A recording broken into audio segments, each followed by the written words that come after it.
So Full Swing, Dom. How much of Full Swing have you seen? They're in season 3 right now, right? Or season 3's out? Season 3 is out. I think it's 6 or 7 episodes. I have watched the entirety of it, and I've watched the entirety you were mentioning prior to the first couple seasons. You were like, I'm trying to get into it. I have watched every episode of Full Swing that is available. Yeah, I know. You were like yelling at me like, it's your job. You have to watch this. Well, I do think that there's whatever. Yeah. What? You should probably watch it, but you didn't watch it. No, I didn't watch it. late. No, I'm telling you, I didn't watch it. So I don't know what that means. I have seen all of it. I got what I believe what they were doing it because of what they did with Formula One. You get to know the drivers better and all the rest. And if it worked, and you got people that kind of were on the periphery to go, well, now I'm engaged. Now I feel like I know the players better and all that, and I get that. Outside of that, when you have the interview bits, and then you have people coming on to give you perspective or background, and it's very basic, and some of it sounds like it's just scripted lines being said. I get it, because they're trying to educate, right? I don't know. It just maybe it didn't really hit it for me. There was sometimes information was given out that wasn't even correct, but I don't know. So let me ask you this then. Did that work? Is there going to be a season 4? I don't want to judge it based upon my engagement. In fairness, I'm trying to take myself out. Did it work? Their objectives, it seems like for what they wanted to do, that it's working. I think that it is. It's tough for me and you, right? We're in this. We're in golf. We're entrenched. We've been doing this for almost 20 years. So our perspective is a little different. Our understanding is dramatically different because we know every aspect of the game. We couldn't be more plugged in. So you're correct. When you're watching someone read a script or they're explaining how the President's Cup works, which they did this year, it's like, why are they doing this? But at the same time, they're trying to reach a new audience completely. And they have to educate them to using your words. They have no idea what any of this stuff is. Yeah, fair enough. They don't, they traditionally don't even know what a regular golf tournament is. The average person tuning in to watch Full Swing, the average likely knows that there are 4 majors, and that's it. That's all they know about golf. So the part that is a disconnect for me is I'm not so sure that, let's say, X number of millions of people watch Full Swing and they enjoy it. I'm still not so sure that those people will translate into watching the golf tournaments on the weekend. They might decide, hey, I really like this Minwoo Lee kid. I think I'm going to follow him on social media. Or I think I'll check up on him every now and again. But I'm not sure it's going to translate into sitting and watching 3 hours of coverage. It did with Formula One. It helped build the popularity of the sport. I think that was the template they were working off. I mean, maybe. Again, it's not like I have numbers to back Andrew, up. how many people get Netflix? How big is Netflix? You're my source of this information.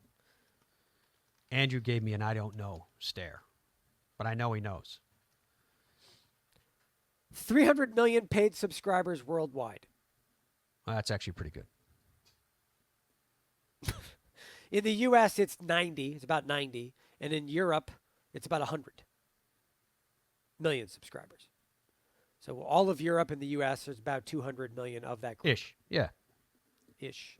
Yeah, those numbers. So, I don't know. I mean, I don't want to ramble about all of it. It's interesting. I watched it all. Do you have any specific questions about what I've seen? Or you know what I'm gauging from this is that you're holding back. Did you like it or didn't you like it? You watched every single episode. There are things I really like and things that I do. All right, well, let's start in the positive. What do you really like? For the production of it is extraordinary, obviously. Do they do the shaky camera thing like they're in someone's house? And they do it all. They've got like The Office. They sort of they do some of it's grill style, some of it's not, some of it's official, very formal sit down interview. Some of it is following them during tournament play, on course stuff. It's really well made. It's very, very well made. And so that makes it very enjoyable to watch. I do enjoy seeing the players that everyone who watches the show that we know and love getting a little bit more behind the curtain. Even people like us who are plugged in, we are getting access to them in ways that we haven't before, and getting to know them and their personalities, and seeing them, and definitely seeing them in a different Well, that's light. good then. And I love that aspect of it. I absolutely love that aspect of it. I feel like I there's a don't butt like- coming. All right, here we go. Yeah. I don't love the jumping around during the season. They don't do it in a chronological order.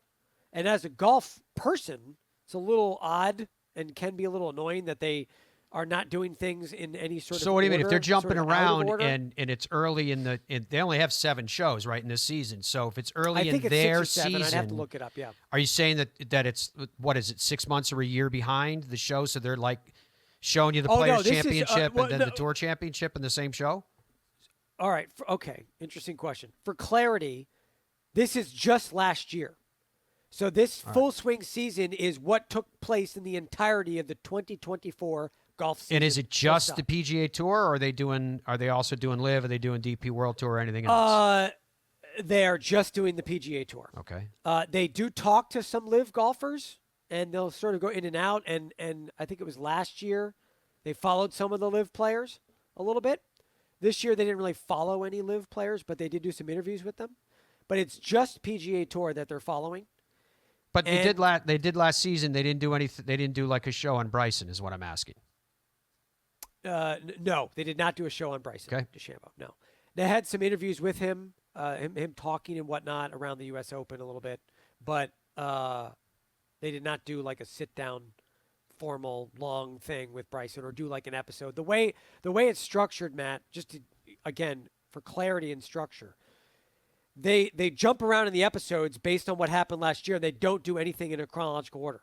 So episode 1, they might recap what happened to the Masters with a particular player like Neil Shipley, who was an amateur in the Masters, where they focus on him. And then 3 episodes later, they're talking about it again, and now they're talking about it from like Scheffler's perspective. And then they'll talk about the President's Cup, but it happened over here, not over here. So it's out of order, and it's a little odd. hate If that, you yeah. know I golf, the chronology of it's a little strange. And it's hard to That's get used not to that's if you not a very know strong the golf criticism. season. Well, it's hard to watch when you know it. And the other thing is, and this is to Full Swing's credit. I mean, what are you supposed to do? You don't know. But they obviously have agreements with players and tournaments to go all in at a particular event. For example, we're going to follow Shane Lowry and Rory McIlroy at the Zurich. That was a good pick. Prior to the Yeah, Zurich. that's a good pick then. Great pick. They ended up winning. So it's great. So they end up following him. They ended up following Justin Rose at the Open Championship. Lo and behold, he finishes runner-up for the first time in a while. He was really, really in contention That's in cool. the major. So it's very cool that they got lucky in that sense. But it's not like they take cameras and they follow Justin Rose for the season. And you know what's going on here, there, and you get all kinds of tidbits throughout the year. It's just they follow him in this one little time and space, and then that's it. And then they move on. So I think it'd be more cool if they followed someone for a season. I realize that that's more expensive and more complicated from an editing Well, yeah, standpoint. would but they even get that kind of access? You'd get a lot more insight. You would get a lot more insight. You'd get a lot more insight, a lot more access. You'd get a lot more of their personalities. And then I also don't love these selections of the players they're choosing. I wish that they would give a platform to players that are not top 50. More Okay. players outside the top 50. and they I was don't going do to say that begs the question. What do you mean? What kind of players are they choosing? And you're saying they're Well, I'll choosing- give you a list of guys that they're featuring. Justin Thomas hit the gala. Nick Taylor, Scheffler, Rose, Rory, Minwoo Lee, Ricky Fowler, Tony Finau, Wyndham Clark, DeChambeau, Keegan Bradley. They did an episode of Ludwig Oberg. I mean, these are like top tier guys. Not that that's bad, but the people watching this don't even really follow golf. So it's an opportunity to really shine the light on people that no one's ever heard of, because there's plenty of guys on tour that have incredible personalities, that are fun, that are energetic, that are enthusiastic, that would be a blast to follow and really give you guys to root for. And instead they pick, a guy that's, 5th in the world or whatever, that's already getting all of the fanfare. Did you do a question of the day? You just today? can't. You just cannot listen to No, me. I just still think you you're couldn't not be really. less engaged. You don't care about any of It's just this. you're not Like, really I'm giving looking us. at the camera. I'm not looking at Matt, but I can see Matt enough that he's just like, No, I was picking up Andrew, can you help me with the thing? the Ben Hogan bobblehead. His club dropped. He dropped his club. He may have thrown it in disgust as you were talking. I'm not buying what you're saying because you're not giving us. Which part are you not buying? It's just you're holding back, and I'm asking about what's going on. I haven't seen it. A lot of people probably haven't, or they're seeking an opinion, and you're like, oh, it's good. I wish they had cameras on people more, and I wish they showed more people. And what? So you want me to yell more? I don't know. You want me to be more upset? It's not. More just happy? Not, what do you? It's not. You either loved it or there's parts you didn't love, and you're not giving us a real review. You're like. What do you mean? It feels like I'm reading reading a press release. No, I'm very transparent. I've got nothing super negative to say about it. I don't have anything that is, oh, I hate this. It was so dumb. There's none of that. I wish they followed different players, other than the ones that they're following. Yeah. And I don't like the chronology of it. It's annoying. And I wish that players would give more access. If you want me to be really transparent. Oh, so finally, now we're getting something real. No. Maybe they should be following you. The claim is being made that there is a tremendous amount of access. All of a sudden, everyone's getting more access to players and tour events and all that stuff. Yeah. And if you watch it, I don't think that that's true. I think they're getting access to particular events, and that's it. And I don't know if that's the PGA Tour or the players or their agents, which is most likely, saying, listen, you can follow my guy. Now we're for this finally event. getting some meat here. Yeah, you can follow my player for this event. Dom takes a run at and the agents. You have cameras. But that's it. That's it. You're not following him for the season, or your cameras can't go. All right, here's a real complaint. Here we go. Finally, he wakes up. If you're going to give access, then give us access. Yeah. When the players do bad, they cut off access, and I don't love that. I don't love that. So, for example, the show they did around the U.S. Open, Rory losing the U.S. Open. Oh, yeah, right? yeah. Absolutely brutal, heartbreaking. Right. It just insane the way that ended, right? He went into a back room in Pinehurst somewhere, and they closed the door, and they wouldn't let the cameras go back there.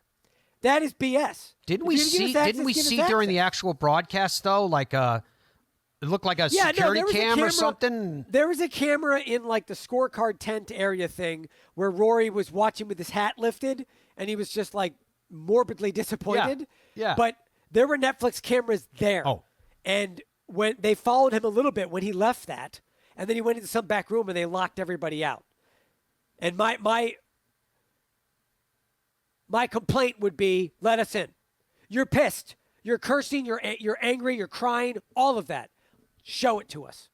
It's okay to be pissed, angry, cursing, crying. It was, look the in the funny camera, thing is to what you're saying. This is brutal. That was the worst thing that's ever happened. It just happened. It's raw. It's brutal. I want to see the reaction. I don't want to get cut off. Yeah, the funny thing is what you're saying is that Rory probably would have gotten less post grief.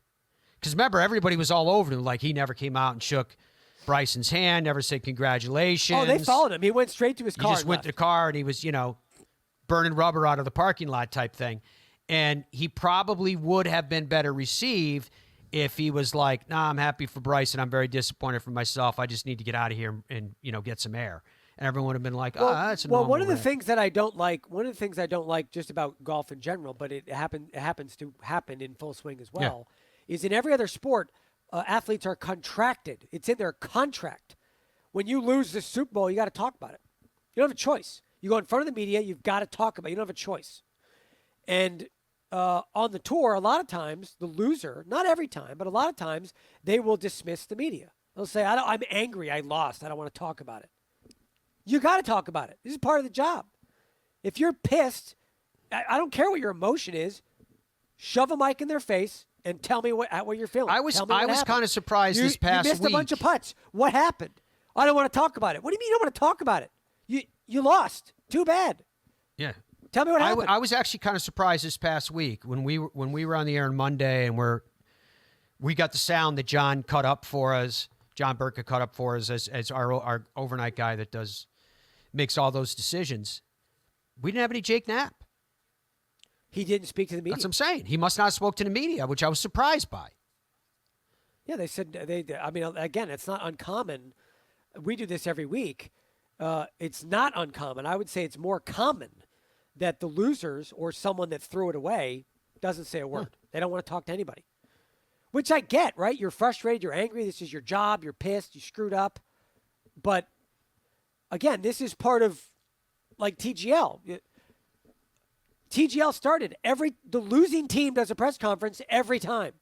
Now there's not a lot on the line, right? So it's different. It's not like Rory losing the US Open, but you got to do it. You stand in front of the mic. Well, we'll see what happens with the playoffs coming up. We'll see if the team that comes close and doesn't win. No, they'll like, talk. They I'd rather will talk to not the media. about But my point is, I think it would, to your point, it would do Rory a favor.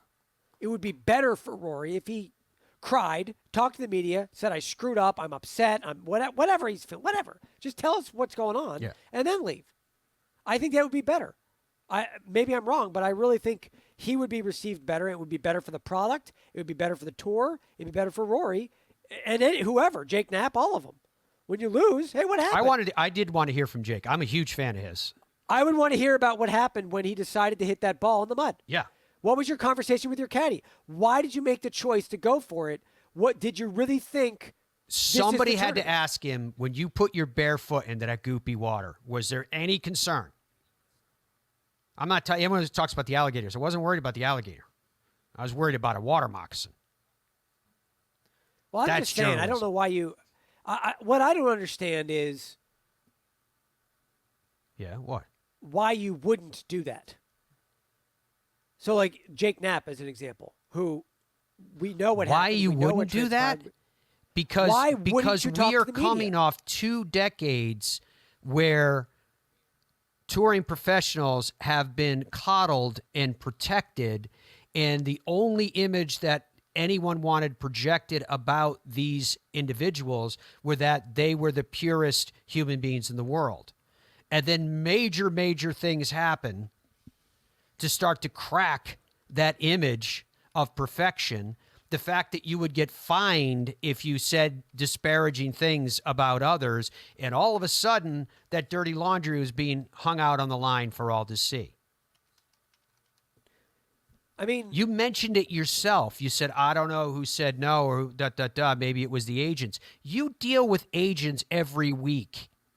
This is why I was saying you're holding back. You know damn well what happens with the agents. They're going to make a decision as to where, how, and when their player gets exposure or talks to somebody, predominantly based upon how it comes back in terms of money. Not paid necessarily for the interview, but what is the audience? Who does it reach? How does it reach? What are the demographics? How is this going to come back for us? That's the disconnect with, I think, with golf fans, is your words holding back. There is a layer here. That's a disconnect with you. That's why I was yelling at you, because you weren't coming clean with this stuff. Now I had to say. Well, no, I mean, the agents, Justin Thomas wrote an article saying we need to talk more to the press. And how's that going on? That is BS. It's a lie. I can give you a list of 10 players whose agents told me I'm not doing an interview on your show. Just since the stupid memo. Right. We are literally the largest golf talking news show in the world, and they're like, yeah, no. It's a bold-faced lie. I'm literally like, hey, let's get your guy or girl on the show. We're going to do a show live on Golf Channel. We're going to do this. And I literally have notes from agents saying no. Like straight no. Not we'll think about it. Not let's talk about it. Not let's find a week. No. We are passing on this opportunity. So it's literally a lie. It's just a lie. Because if they wanted to get involved, now part of that could just be the agents. In other words, if I contact X player directly, I'm much more likely to get the player to say, yeah, sure, I'll do whatever. But when you ask the agent says, no, my player's unavailable for all time. Now, for the record, since as long as I've been doing this, Matt, I have emails that say that and text messages from agents. Literal, like I could read you the text, quotes, you will never speak to my player. They are not going to do your show ever. Now, ironically, we've been doing this so long and we have such great relationships and such a good show that a lot of those players have totally done the show. And I've gotten the players in other ways and just gone around the agents. Right. And you'll never talk to my player. It's like, oh, well, we'll see about that. 3 weeks later, the player's on the show. Yeah. Yeah. But it's just, it's frustrating the lack of transparency. And I But don't we're also fair. understand- We know how that game is played. That's why we ask players about their sponsors, so they can go back to their sponsors and go, "Hey, I talked to you about it." Da, da, da, da. So it's a thank you for doing the show for us. I think that's a pretty clear quid pro quo. We almost always make that clear. That's why we do it, to say thank you for taking the time It's to join just us. irritating, Matt. You're getting me upset because it's I'm not trying to it's get you wrong. upset. I'm trying to get you It's to say wrong it the like way it they're doing is. business. Look at Michael Kim, who was on the show yesterday. Yeah. Any person who watched that show, anybody who watched Came Michael away Kim a on fan. Golf Channel Yeah. yesterday, came away going, man, I hope that guy I hope he freaking gets a wins the golf sunglasses deal too after doing that. tournament." They're going to watch him and say, I hope he get. People will follow him more on the golf course. He's going to get people yelling at him. There's going to be people watching on TV rooting for him. And that is a direct result of the interview on our program. So how long are these 100%. full swing episodes? Each individual one. How long are they? They're about an hour. They're about an hour each. And but the time they separate it into players. So Oh, in a they given follow show, it's not just one player? No, it is. That's my point. So for example, the first episode was Ludwig Oberg and I think Neil Shipley. So 85% of the episode was interviews and time spent with those But players. it was two With players in one Ludwig- show. Correct, but they split it. They go back and forth. So with Neil, they followed him at the Masters because he was an amateur. He was low amateur Yeah. there. They followed him in the crow's nest. They interviewed him a bunch of Yep. times. They followed him on the golf course. And with Ludwig, I forget what event it was, but they followed him at some event. And Probably they, RSM they- Classic they- would be my guess, but I don't know. well, no, they don't know whether they're going to win or not. They pick an event. They in don't know advance whether and they're then gonna they win? follow them. What do you No, say? they don't know when they're going to win. So they talked to Ludwig and they talked to Neil, and then the next episode, it's whatever. The next episode, it was Shane and Rory at the Zurich, et cetera, et cetera. But there's definitely, they are holding back, right? We're not getting a full window into these guys' lives. No, I But was when just they only do- wondering because yesterday you put Michael Kim on for 45 minutes after that awesome Yeah, we had- re-airing of, yeah, it was- of yeah, it was Arnold about Palmer's 45 interview. minutes. Then he was on for 45 minutes. You actually gave Michael Kim more exposure on national television yesterday than apparently multiple players because they're all in the same show and the show's an hour, which is interesting. Just an observation. My final parting thought, if you will, Yeah. would be that when the players open up entirely, Yep. that is when they connect. Joel Damon last season or the first season, whatever it was, he connected completely. And he even talked about it in press conferences how his life changed Yeah. because of Netflix. And he was the only one of that season that happened to because he was an open book start to finish. This year, it's Gary Woodland. He was an open book about what happened with his brain surgery. He did multiple interviews in the episodes. He was crying. You could tell he was spilling his guts. He didn't hold anything back. And he connected like you couldn't believe. My wife watched the whole series with me, and she doesn't care. She could give a crap about golf. She just has to watch this crap because of my job. Right.